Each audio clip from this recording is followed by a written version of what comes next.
Jillian Acosta, thanks for joining me on the Mindful Movement podcast. Thank you for having me. So you reached out to me and I saw words that always pique my interest. Functional nutrition. Feel like I've been on a never-ending journey of like figuring out to freaking eat just so I could feel my best. And I feel like I've made a ton of progress. And also I feel it's like you don't know what you don't know. Like, am I going to think the same way down the road?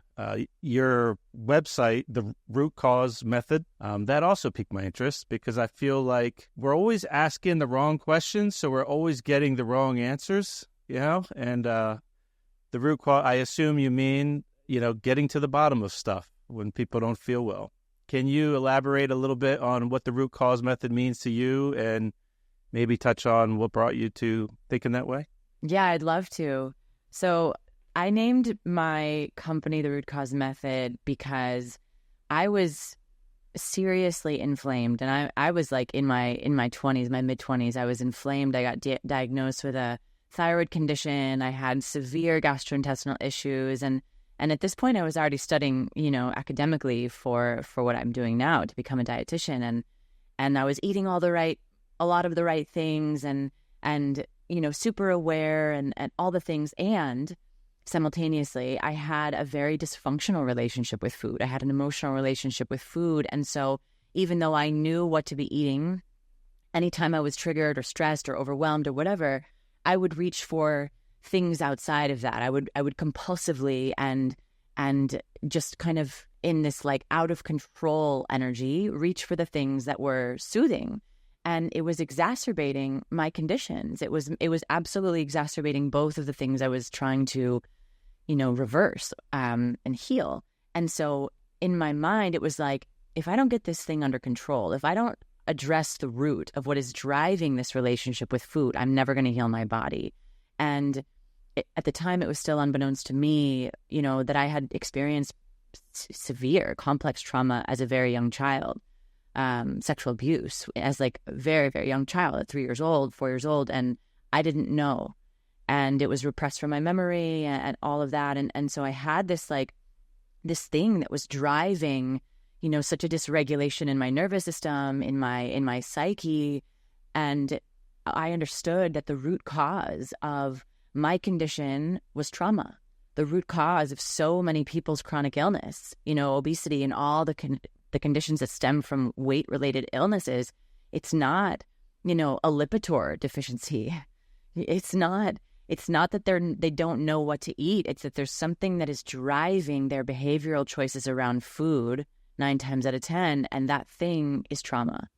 And so that's why I named my business what I did. And a lot of times, I don't want to put like a blanket statement, but a lot of people are dealing with like dysregulated nervous systems as a result of trauma. And the way that they try to regulate said nervous system is distraction, dissociation, food, any kind of comfort, narcotics, all the things. We're very creative in the ways that we try to regulate. And food happens to be, one of the most abused substances on the planet.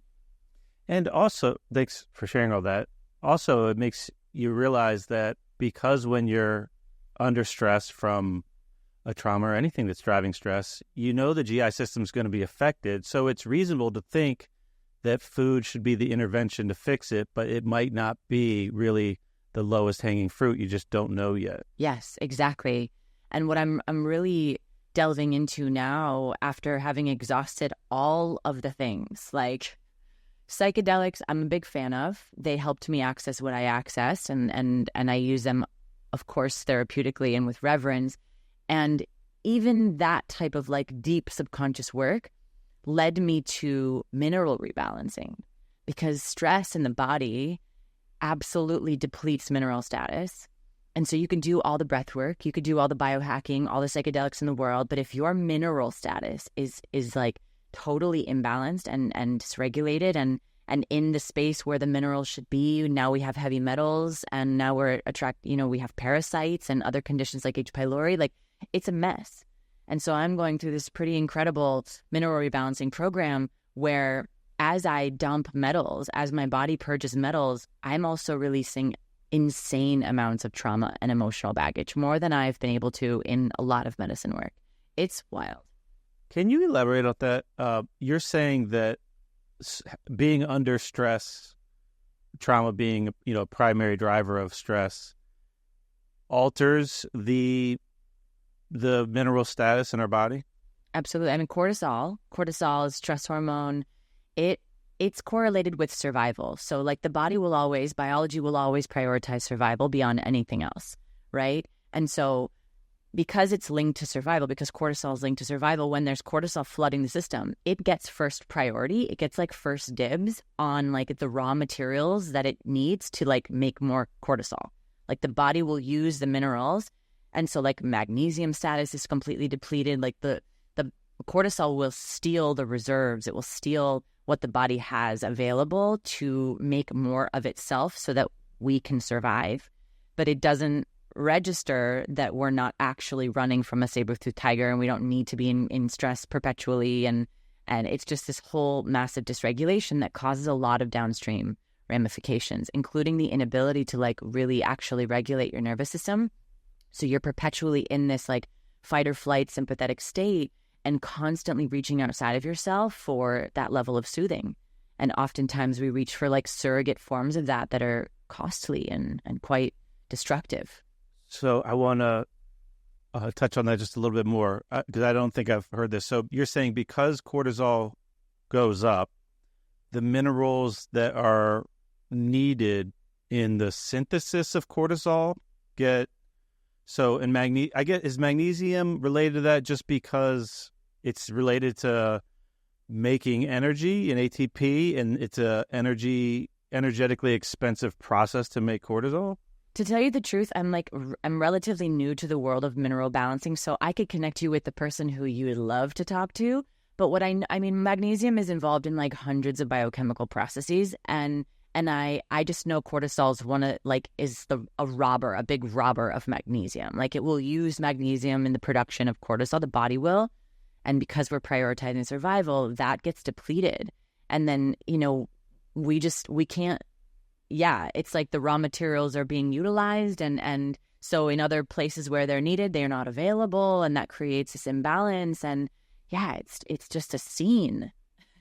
You mentioned earlier that you had repressed memories that were, I guess, foundational to the issues that you were repressing were foundational to the health issues you had.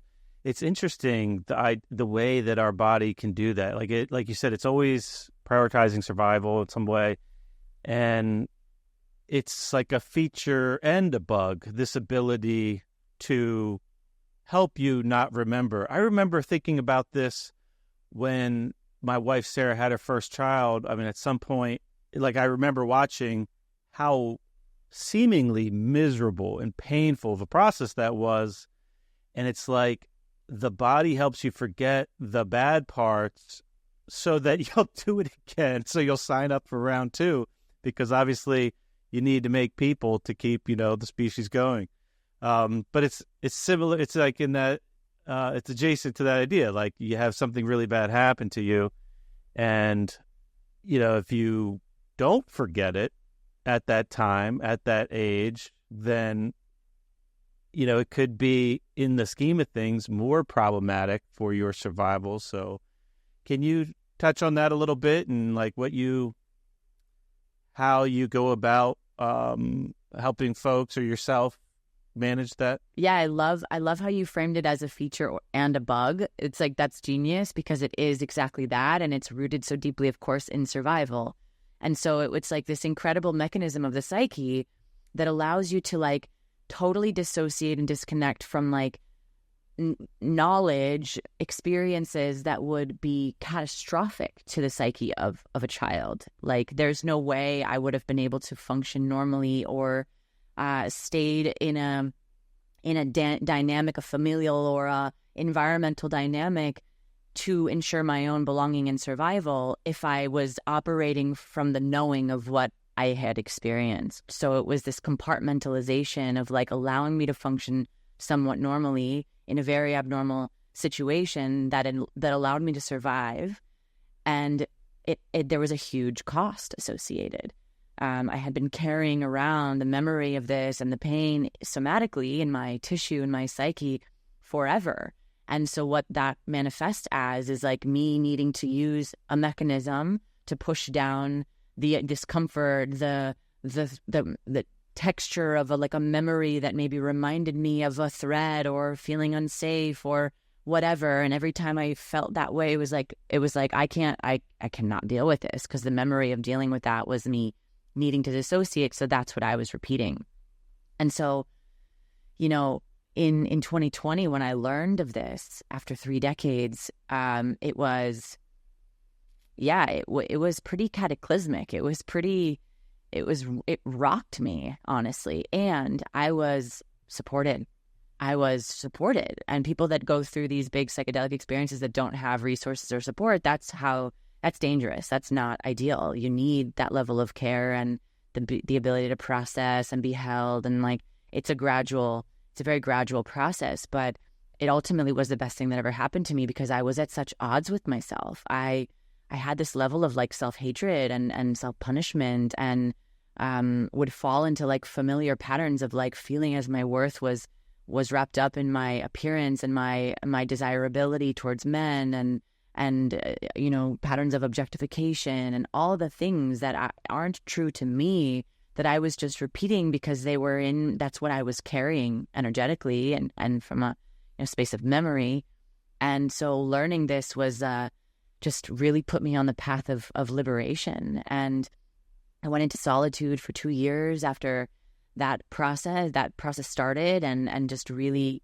What do you mean solitude? Like you live out in the woods on your own or off the grid, or what do you mean? I had already launched my business, and actually I launched my business, a virtual business, what I do. But I remember I was so incredibly nauseous after learning what I had learned. It was all this undigested emotion and energy that I had a trash can at my feet, a purge bucket at my feet, because I was throwing up in between calls with clients. I was so sick to my stomach just releasing all this, and that was wild.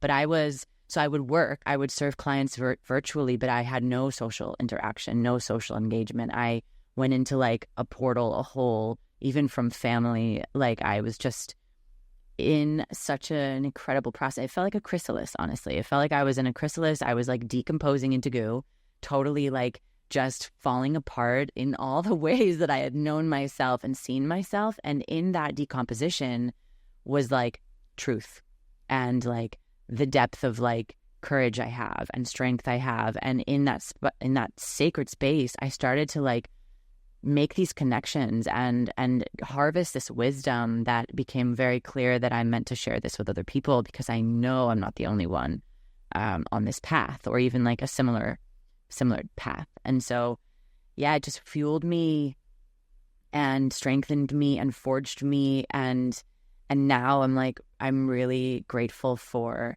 the wisdom, because I witness women and some men, honestly, walking the path of self-liberation, and it's just epic. It lights me up.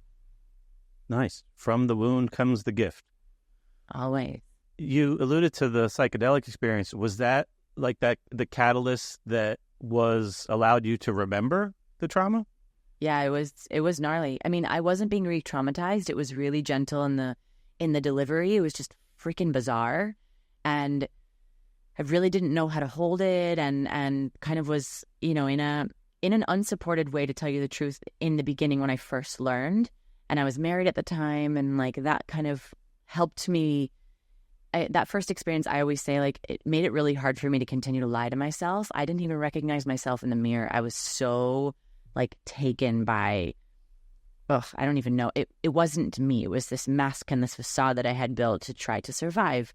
And so I left the marriage and launched my business in the same month. And after I had launched my business and moved out, I started to use food again to regulate my system, because all of a sudden I was alone and I was now supporting myself financially. I just graduated from school, so I hadn't been working before that. And, all of this unfamiliar territory, my cue is when I don't feel stable and sturdy, I'm reaching for food. And so I started to do that, and I started to notice, so I listened. I'm what's the call? What am I supposed to be doing right now? And I heard very strongly to sit with the medicine again. And so I went back, and I sat in another ayahuasca experience, and that's when everything like blasted out of Pandora's box. And that's when I was more supported and resourced, and that's when I, really plunged myself onto this path. But yeah, it was extraordinary. Sounds it. What kind of foods were you reaching towards? Oh my God. Ice cream, cookies, like sweets, chocolate, salt and vinegar chips, like just all the processed crappy stuff that would like light up my brain and create that like that soothing feeling. I mean, the reality is like that's what I was reaching for. I wonder. I mean, I've been learning a lot about metabolism over the last couple of years, and like you mentioned cortisol earlier, and it seems like we're always trying to meet the demands of energy with some supply of energy, and these stress hormones are trying to help that, and our body really likes the energy from glucose that we get, and it's like we have these hormones to help you get energy when you're not getting enough. So I wonder if some of those raw feelings are useful to get sugar, because there's like an anti-stress effect of it, and we feel but now it's hard. Like a lot of sugar comes in the form of like with all kinds of crap on it, like a Kit Kat bar or something. But it's funny because when women are pregnant, the people around them will want to feed their cravings. Like, get that woman some pickles, get her some ice cream, whatever. Like the village is like, this woman needs this thing. Can't you hear what she's asking for? But in non-pregnant context, it's like vilified, your cravings. But like maybe those cravings are smarter than you think. It's like your body asking for something, but we're so bad at listening. Yeah. And, I teach a lot about the difference between physical and emotional hunger. To your point earlier, like I wasn't in a caloric deficit and I was reaching for those things. You know what I mean? And I was reaching for those things. It had nothing to do with like my actual like needs or like my brain needing glucose. It was supplied. And like, no, I was carrying a lot of excess weight. I was super inflamed. Like it was absolutely driven by the emotion. And what it feels like is an emotional hijack. It's like, I have to eat those cookies. Like I have to, it's those chips, whereas physical hunger, you're like, you open the fridge and there's all these options. And you're like, I think I'll have my leftover turkey, whatever the hell, but emotionally, it's like that thing is going to do it. It's almost like a hit of something, narcotics or whatever. And so it was that. It was just like, it was emotional hunger. It was like this deep emptiness that I was trying to fill that was unfillable. And I didn't even know what it was. And, it's an epic distraction because, you can finish the pint of ice cream, but the thing doesn't go away. But what happens is you enter into a space of like physical discomfort. You feel really crappy. Maybe you're bloated, you have GI distress, whatever it is. And mentally, you're in like a shame spiral. So you're taken away from the initial trigger, you're distracted temporarily, and then once you digest and kind of move through the cycle, maybe you go to bed, you wake up the next morning, it's another day, the thing remains. The driver, the activator, the trigger in which you're trying to soothe with food or whatever is still there. And so you're just in this like run around with yourself. And so if I had to kind of surmise my work into like one sentence or phrase, it's that I help create and cultivate safety within an individual so that they can feel. Because when you feel safe to feel an emotion, you no longer need anything to numb it. And so I witness, physiology changing, the remission of conditions, people getting off medication, mobility increasing, all these kinds of things, not because of a rigid diet, but because they've created a safe space within themselves to move through an emotion, embodied, learn from it potentially, like release it, whatever. And then they no longer, like the cookies are no longer yelling, like the thing loses its charge. Because the thing that you want the cookies to numb has already been felt. You don't need to numb it. So then how is it different for you now? Like you already alluded, you had a couple, I guess, defined, health complications when you were in your mid-20s, you said? Something thyroid related. I think you said gut health related. Absolutely. It's been both like, so functionally, like from a clinical standpoint. So like, the things, I don't eat gluten in this country, for example. So I've addressed it, attacked it kind of from many different angles. So there is like a nutrition component, there's supplementation, but I've gone into remission with both gut stuff and thyroid. but in conjunction with a lot of emotional processing. I kind of combined a lot of modalities into my work, and one of them is like, the knowledge of energetics and how the body somatically stores and stores and holds trauma. And so like, it's no coincidence that I had issues in my thyroid, because this is like the throat. It's responsible for like speaking boundaries and yelling and crying out for help and speaking my truth and communicating my feelings. And I was stuffing food down the same exact energy center and punishing myself with purging. I was bulimic, and so it was all of this like energy in the throat. Of course I had a thyroid condition at 25 years old. And same with the gut. The gut is the emotional brain, and all this unprocessed trauma was like amassing in my gut. So I was bloated and I was constipated, and I was just like couldn't let go, because I didn't know how, I didn't know what. And so it was all these conditions. Like, the body is so brilliant, it's always communicating. It's just like sometimes we view it strictly through a scientific lens, and we miss all this like the backstory, and sometimes it's too much of the energetics and the woo, and we miss like the clinical component and what to actually do to eradicate and the interventions needed. And so I feel fortunate that my path has allowed me to learn so many of these modalities and combine them into this thing that I do, that I get to witness people healing all the time. It's awesome. So what do you recommend? Like, let's say somebody comes to you and maybe they do have gut issues and they're backed up, or they have thyroid issues, they have like low energy, or I don't know, dry skin, or losing hair, whatever the symptoms related to that are, and they don't want to take ayahuasca, like they're scared to death of that, or what other modalities do you lean on? So it's great. I have a program that I offer in my work called The Garden, and this is like probably it's my signature program. It's deep dive. It's like one-on-one for 13 weeks. And in the beginning, I'm analyzing data. So it's either a stool sample or maybe dried urine if they've got hormonal issues, or blood chemistry. And I'm creating a protocol and intervention based on their unique physiology. And I'm giving them a structure. It's both, supplementation, it's dietary, it's of course lifestyle, it's all these kinds of things to help support the body and the systems that are imbalanced. And then we do deep dive work into the emotions and the psychology of eating that had them get to that imbalanced state. And so a lot of my work is like, it's experiential. I'm talking about concepts, but I'm guiding them back into their body like every single call. And so in the creating a safe space for them to come back into the body and feel, because people that have abused food or other substances live dissociated. They're kind of disembodied. It hasn't felt safe for them to feel or to come back in their body. I'm guiding them back into their body. And so other modalities that I use is like visualization, but a lot of somatic experiencing. I use a lot of parts work. And in my work, I don't facilitate medicine ceremonies with ayahuasca or mushrooms or anything like that, but I do use a psychedelic called Ketamine. And everything is above ground, and they get a prescription, and I am facilitating and guiding those experiences. Parts work. So where did you learn all that stuff? Is that like the IFS stuff? For the listeners, IFS, that's internal family systems. Is that correct? Yeah, exactly. Yeah, I kind of put my own little twist on it.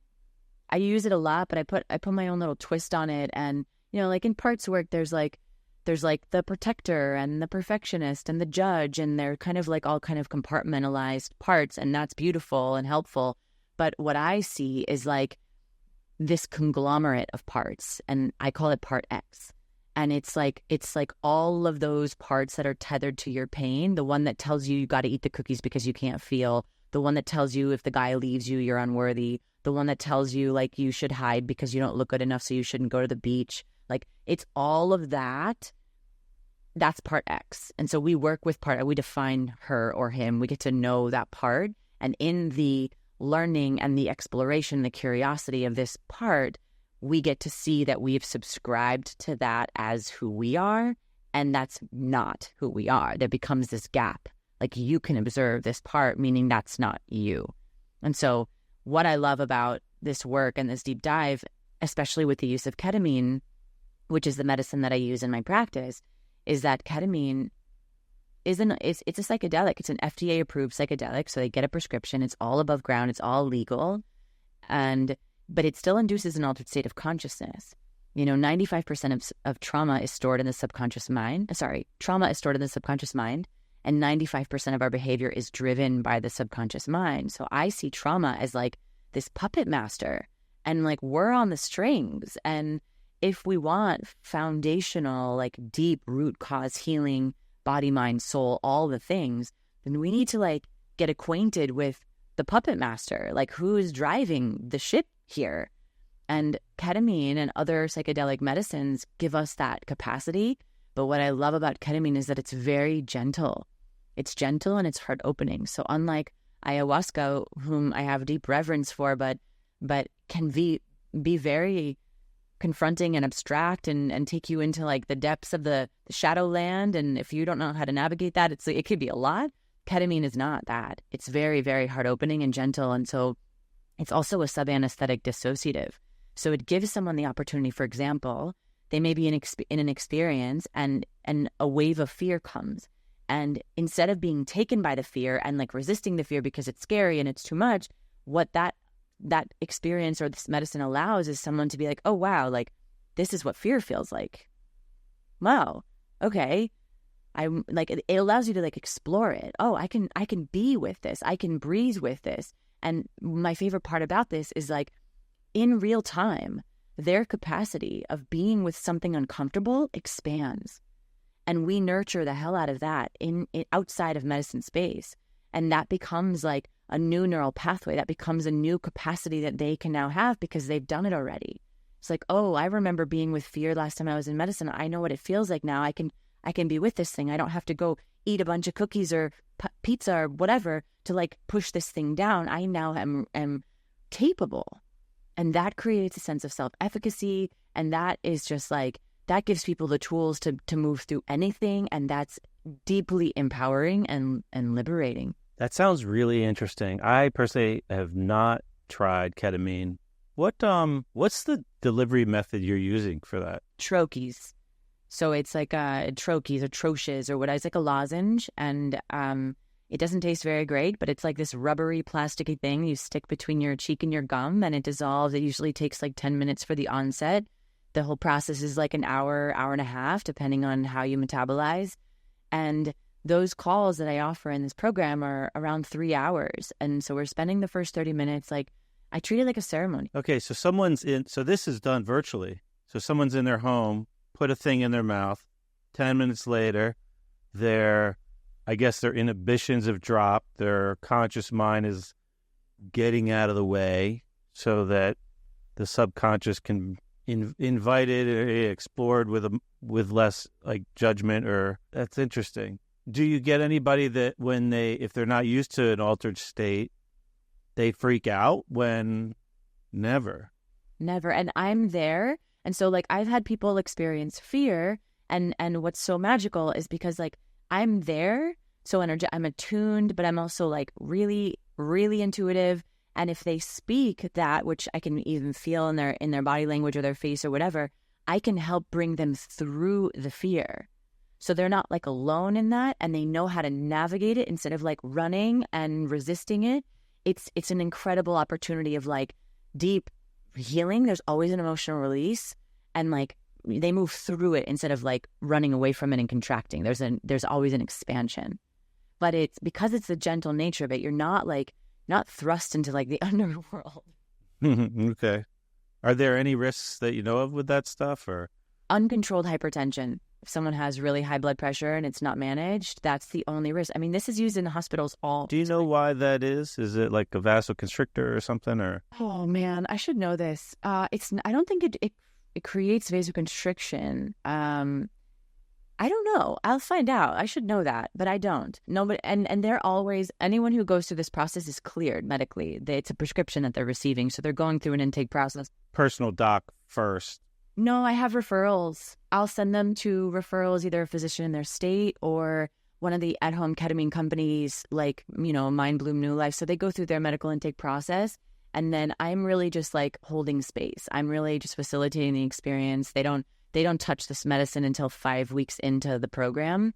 So there is a lot of pre-support Yeah, there's a lot of pre-support, during support, and then post-integration support. Interesting. You mentioned post-integration because we had someone on recently, Daniel Rosenberg, that does somatic experiencing, and I guess he picked apart an experience I had where maybe I like left that part out, where I had like this amazing breakthrough and my body changed over it, and then a couple weeks later it just kind of creeped back, and he was like, you never like re-channeled that life energy, so it kind of it did the same thing it always knows to do. It went to like the same body part that it always knew.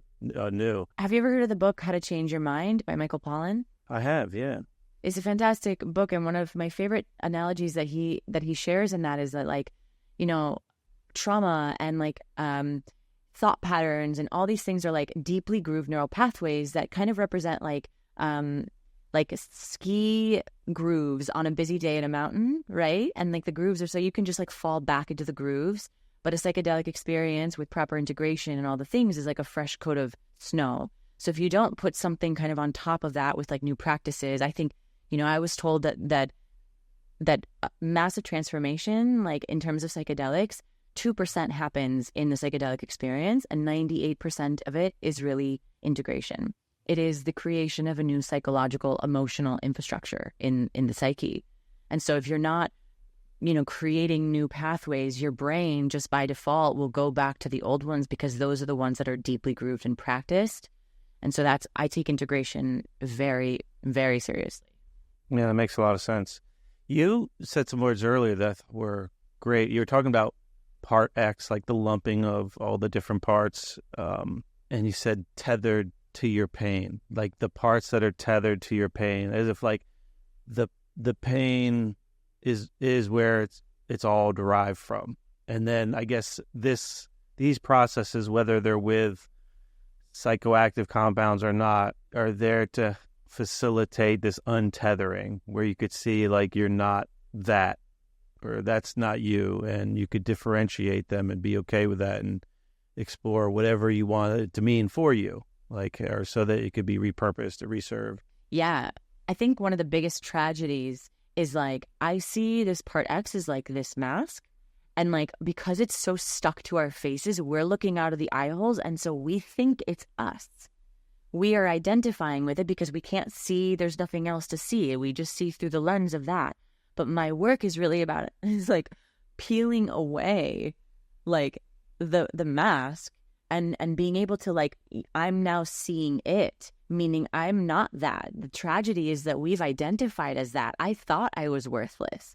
I thought I was powerless. That's the pain I was in when this part came online.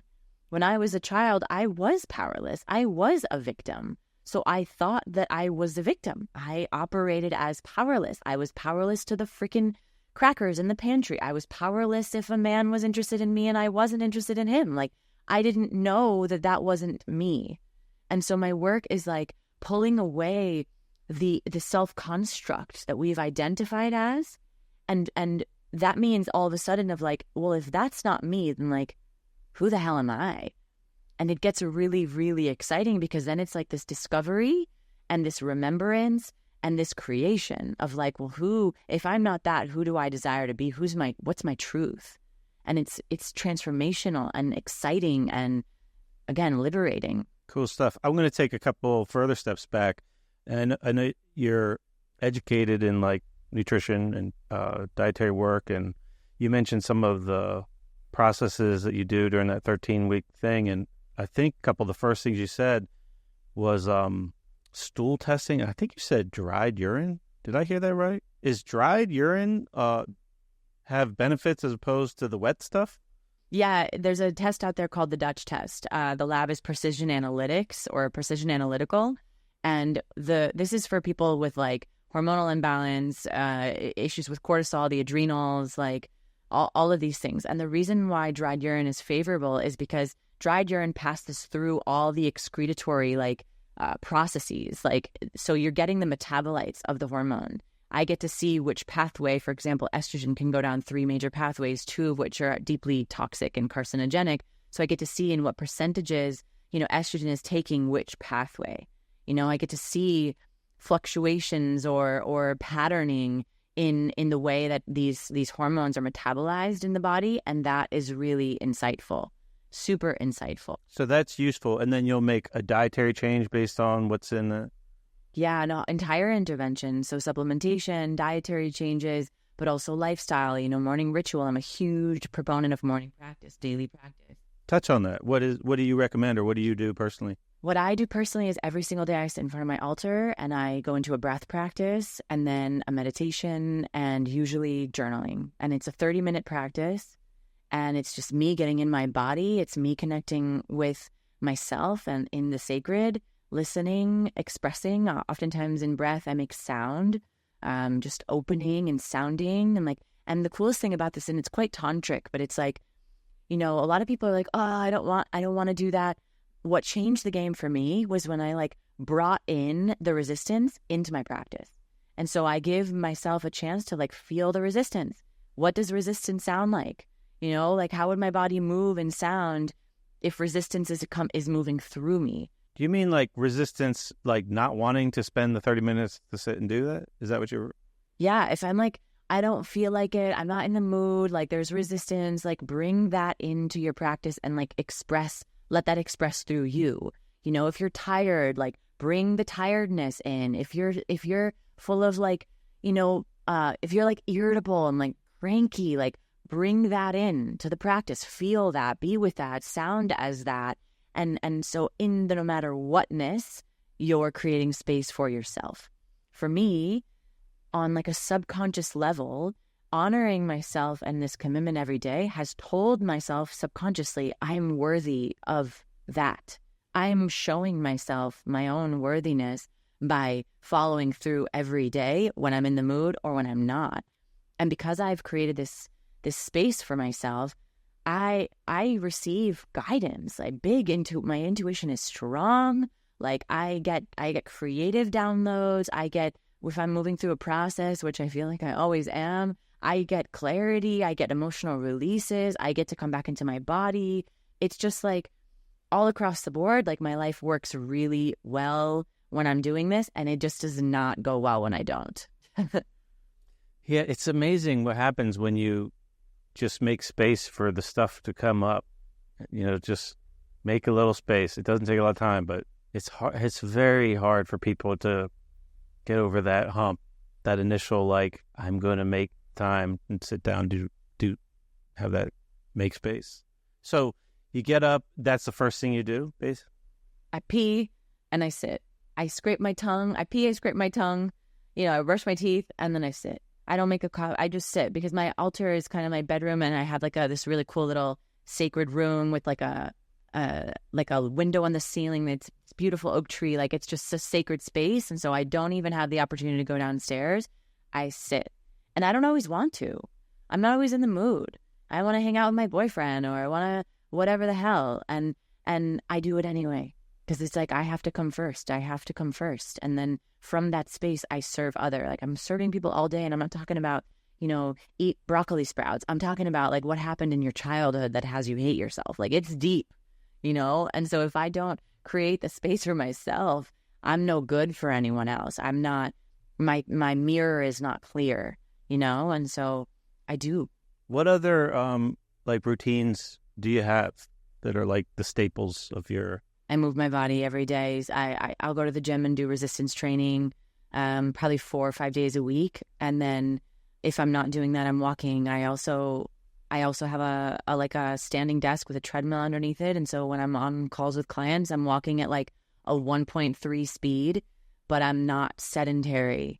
I have a lot of staples in terms of diet, nutrition that I'm happy to share. Go for it. I love to hear what people do. It seems like you've made big positive adjustments to your health. So I think there's a lot for people to learn from. Yeah. I'm a big protein pusher. I'm a big fan of protein, high quality beef, high quality eggs, all grass fed, grass finished, pasture raised. I'll spend money on animal protein because I think that the conventional stuff is absolutely catastrophically toxic, and I just have no room for it. So I live in Austin, and so there are restaurants that offer grass fed burgers and stuff like that. But if we're not eating at one of those kinds of places, we cook. We don't eat out. So we're both really like, we go to farmers markets every Saturday and get all the good stuff. And, you know, it's a little bit more money, but what you're actually investing in is the health of your body. And so like, what do you have if you don't have your health? You don't have anything. So protein first thing in the morning, he makes an incredible bone broth. It's like to die for. So I usually start my day with a cup of broth and an infrared sauna. And I'm sitting in there for the first, like, after my meditation, like I wake up at 7 and I don't take my first client until like 10:30. And so like the morning is mine and it's all mine. And I'm doing whatever the hell. I am so selfish and it's so good. And I serve at a high capacity. And this is how I do it. It's like I have to take care of myself, and the surface is the overflow. You know, I served in another way. This is like 4 or 5 years in now, and I have been burnt out and depleted. I was taking like 7 calls a day, like, you know, just grinding, and I wasn't good for my people, you know, and these people are coming to me vulnerable and investing in themselves and like, you know, open and ready, and I have to show up. Like I really hold what I do with deep care, and so I take the space. I take a lot of space for myself to care for myself so I can show up for them. And so it's broth. Do you feel like when you're sitting with people that are working through trauma and shitty experiences of their past, like, do you tend to like take that on? Are you good at like differentiating that energy or disassociating it so that it doesn't like creep into you? Yeah, I think to a degree I've been in medicine and I've felt the stickiness of a certain client, and like, so there could be a level of exposure but I think the virtual nature of my work is a barrier that protects me for sure. But also because my approach to my work is so compassionate, like heavy, I am in such honor and compassion and permission and acceptance of every person. There's not judgment. If I were to judge, that's when I would stick to the energy. If it's like judge and fear and whatever, that's when the energy gets sticky. But if it's loving, everything can be held and healed in love. And so I feel like I'm not a match for the density on an energetic level. There's no affinity, there's no compatibility. So I'm not like sticking to the energy that we're working with. I'm holding it in love and it's being transmuted.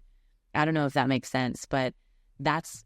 Sure. I mean, if that's what works for you. I remember I had an experience. I was like 21 years old. I was working at this crazy job. It was a different lifetime ago. And I witnessed one of my coworkers had like a migraine. And there was this woman, I forget where she was, I think some Eastern European country, that she hadn't been here that long. And she like was like, let me help you.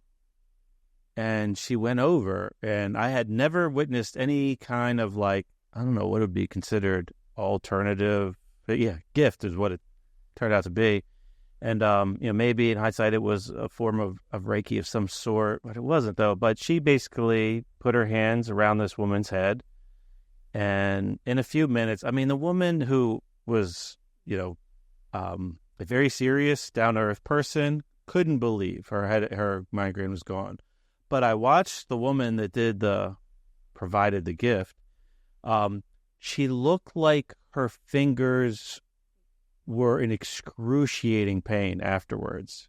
And I watched it. She had to go like wash her hands and shake her hands off. And then after a few minutes, like she was fine. I was like, oh, it was interesting. Like that was the first exposure I've ever had to someone try some kind of like human to human healing modality.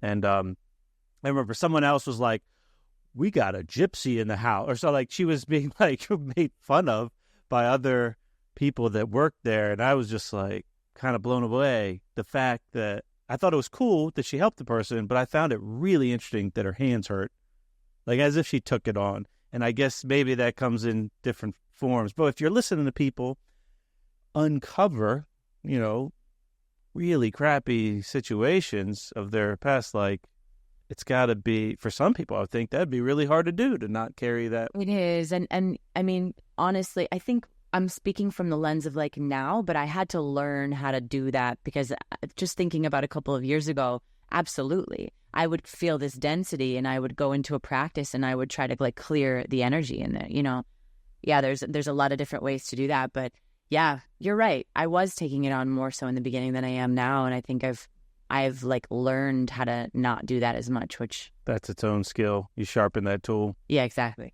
Interesting.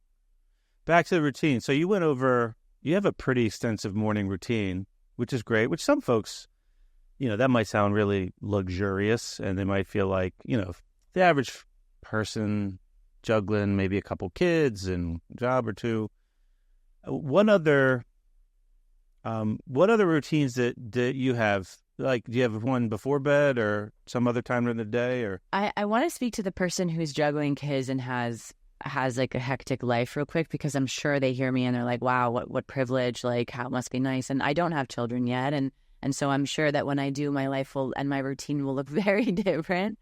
So I totally honor that. And it's like 10 minutes is always available. And what that could look like is like putting your feet in the grass for 10 minutes and just sipping your coffee while you stand there and ground. First thing in the morning, getting sunlight in your eyes, kind of waking up, the cortisol awakening, activating response, like getting that to start your day is massive and beneficial and doesn't take as long, and you don't need 3 hours in the morning to do it. And granted, my whole 3 hours is not like me, doing all those routine things. I'm working, I'm doing podcasts and whatever is on the agenda, but I take for sure the first hour of like dedicated space, solo time, and then I kind of come out of my hole and meet the world and meet the day. And nighttime, we have red lights in our house, and so we shut off all LED lights. I'm not on my phone for like 2 hours before bed, and we walk around with red light, and not as often as I would love, but probably like 3 nights a week. We're in that sacred space and we're stretching. So we'll put on some like cool, like vibey, like slow music and just both drop into our bodies with like a foam roller or stretching and just like real like somatic unwinding, relaxation before bed. And then we're either reading, I'm reading, or we chat, but there's no electronics and just like mellow. The dogs are hanging out with us and it's just like slow, and then we drift off to sleep. That sounds nice. I have a recent problem I'm up against, and I have like a similar approach to evening routine. I do the red lights and chill out and stretch. And my amazing wife, who I love dearly, has a relatively new addiction of crochet. Oh, wow. And she's sitting in bed and she has like this little light on to help her see. And she can't really do it well with the red light because she can't differentiate like the colors of the... So this is like a new phenomenon in our house. We're like, we have to be able to reconcile this, because I'm not like messing with my circadian rhythm for your sweater. There probably has a 2% chance you're ever going to wear. So we're, because she's still, new at it, though she is learning fast and making some pretty cool stuff. So that's like the current negotiation going on. Yeah.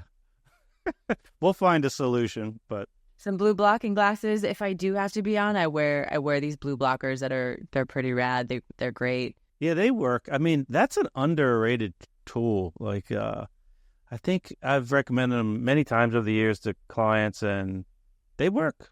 I mean, it might take a few days for them to start working, but they work. And what's nice about them is, I guess, you don't have to worry about other people's decisions as much, because you're like, your protection is close to you. They do work. Well, we went over a lot of stuff today. So you offer one-on-one stuff where you look at people's dried pee, among other things. And what other services do you provide? Do you have any group work? Is it all one-on-one? Yeah, so I have another program called Wildflower. It's actually launched. It's going on right now. This is an 8-week program exclusively for women, while the garden is like any human, any gender. Wildflower is exclusive for women on the path of emotional eating. And it's potent because it offers something the garden can't. When women come together in support of one another and like you're willing to be seen in safe community and safe spaces, that is where shame dies. That is where stories are transmuted. it is just its own force of medicine that is so potent and awesome. And so, yeah, there's one going on right now. I'm so lit up by group work. I know that this is like deeply how I'm here to serve. And so the next cohort starts in January. How many women at a time are we talking about? Sometimes it's like 15. It's always intimate, usually no more than 15, 20. Sometimes they're smaller. But as more people get exposed to my work, I think that it will start to fill out a little bit more, but I'll keep it capped around that 15, 20 women at a time. Do you feel that for some people that just works better than the one-on-one because... Yeah, there's a lot of people that have done a lot of one-on-one work. There's a lot of therapized people out there. And while this is not technically therapy and my approach is very different, that kind of work can never offer what group offers. You know, a lot of people, myself, I created both of these programs because it's what I needed when I was suffering. And one of the things that I was suffering so badly with was like, I was alone. I was isolated. I was totally alone before solitude. That was healing. But like in my life, I didn't have a lot of friends. I didn't know how to connect to people. I had so much shame that I didn't even know that I stayed isolated. I was ashamed of my body. I hid. I said I missed out on opportunities. I didn't have a best friend or any people to share my things with. And I now know that's what, treatment did for me. When I went to treatment for bulimia, that was probably the biggest benefit, was that I met other women who were struggling and knew what I was going through. They knew the crazy thoughts I was having. They knew the world of this, and it could relate to me like a therapist couldn't, like a parent couldn't, like no one could. And so having that community was so supportive, which is why I created Wildflower. And is that like a once a week kind of online? It's a once a week for 8 weeks, 2-hour live calls. And so there's an arc, there's modules every week. There's like written material, but there's also like specific like journal prompts and activities that help support whatever we talk about in each week. So it's structured. And there's also a lot of opportunity for like live sharing. So there's activities that we do. There's an activity with food where everyone comes to the call with food. And I don't want to say anything more about it because it's really powerful and juicy. So if anyone's want to sign up, I don't want to give it away. But there's like things we do each week. And then there's also a lot of time for like sharing, because the medicine is being willing to be seen, showing yourself in your pain, in your shame, being seen in that, and then being so held and loved through it. That's when things are transmuted and like, yeah, those stories go. Yeah, working with shame is very powerful. I know personally I've experienced history of some of that around different issues, and it's just a tough one that grabs people in a way that you don't know how it's affecting you until, and it is a low frequency to be riding on. Yeah. Yeah. And it's part X. It's all part X. It's that. And so it's like, can you create a little bit of separation to like see the pain that's driving the narrative, and then meet yourself in that pain, grieve, rage it, like be held in it, hold yourself in it, and let it start to dissipate, and also recognize that that's not you. It seems, Jillian, that you pull from a lot of different modalities that you've picked up over the years. Are there certain influences that stand out to you that you recommend people to read or like podcasts to listen to? Or there's an incredible book that I recommend deeply that I've woven into my work called Mother Hunger by Kelly McDaniel. And she talks about the mother wound, and she talks about it from the lens of the daughter. But I also have had men read this book because I think it's applicable to men. I think it's applicable to all. I think we all have a degree of the mother wound and how we seek surrogate forms of nurturance in things like food or, maybe unhealthy relationships or substances or whatever. So I'm a huge fan of her work. Wait, the mother wound, what does that refer to? Just like the separation of the mother, or What her work says is, and that I agree with wholeheartedly, is that there's like three primary roles of the mother. It's nurturance, guidance, and protection. And when the mother is incapable, physically or emotionally incapable of providing those qualities, those things to the child, the needs don't go away. We have a biological need to receive nurturance and safety, protection from the mother. And so when she fails for whatever reason, not because she's bad or wrong, but because she couldn't, the need remains. And so that's what creates this driver to reach outside of ourselves biologically to meet that need. we are brilliant at that. We will find a way to get that, even if it's a surrogate form, even if it's like a Band-Aid, just as like, cookies are. I keep saying cookies, they're on my mind apparently. Like, and so it's like a hunger. We hunger for that nurturance. We hunger for that comfort. We hunger for that feeling of safety and protection. And when we lack that, that's what creates the susceptibility to go find it in costly ways. And yeah, and it's powerful work, the mother wound. And, going a little deeper and a little bit more esoteric, like, think about if your mother didn't offer you those things, and so there was a lack of that. And maybe the way that she showed up was, I'll speak from my own example. My mom was deeply unconscious, totally riddled with her own trauma, very deeply in her masculine expression or wounded masculine expression. So she was the breadwinner of the household, and she was, very shaming and very cold and not nurturing and all these other things. And so if she wasn't giving me the nurturance, and then that's what she was giving me, there was this deep and inherent distrust in her. But who she represents, my first exposure is the feminine.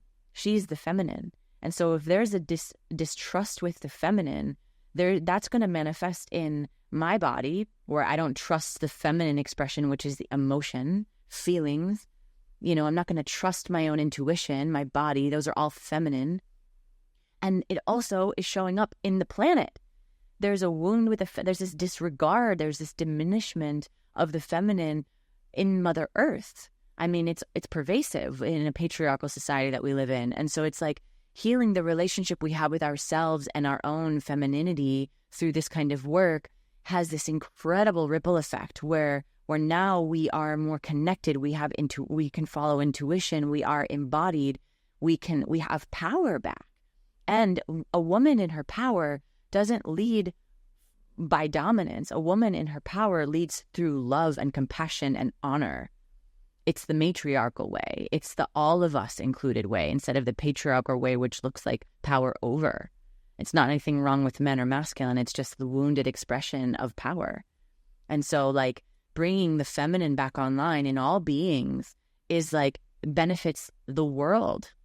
That's an interesting juxtaposition there. Yeah, I could see a lot of truth in what you just said there. Anything else you would like to add, Jillian, before we wrap this up? Current health status, right? Not you, but in general, people that are carrying excess weight, people that have conditions, people that are frustrated with themselves and feel disempowered and frustrated. They've tried all the diets, nothing is working. They're carrying around weight. They're inflamed. They're unhappy. All the things. It has nothing to do with who they are and their character or their willpower, their discipline, and their capacity. Nothing. It has everything to do with what they experienced. Weight is pain stored in the body. Weight is armor. You are shielding yourself from feeling pain. That is what it is. And so my invitation is really approach this from a compassionate lens of being curious around what happened to you instead of carrying shame and judgment towards, the manifestation of it. I think that's great advice. I want to thank you for taking the time. I'm glad you guys reached out to us. You seem to have found the thing that you should be doing now. Thank you. The passion radiates off, and it honored to be a conduit for your message and for the listeners. I hope you got some value out of this, and if you think you know somebody that would enjoy the conversation, please share it. Always grateful for your listening, Jillian. Grateful for you taking the time, and I hope our paths cross again sometime. I hope everybody has a great day.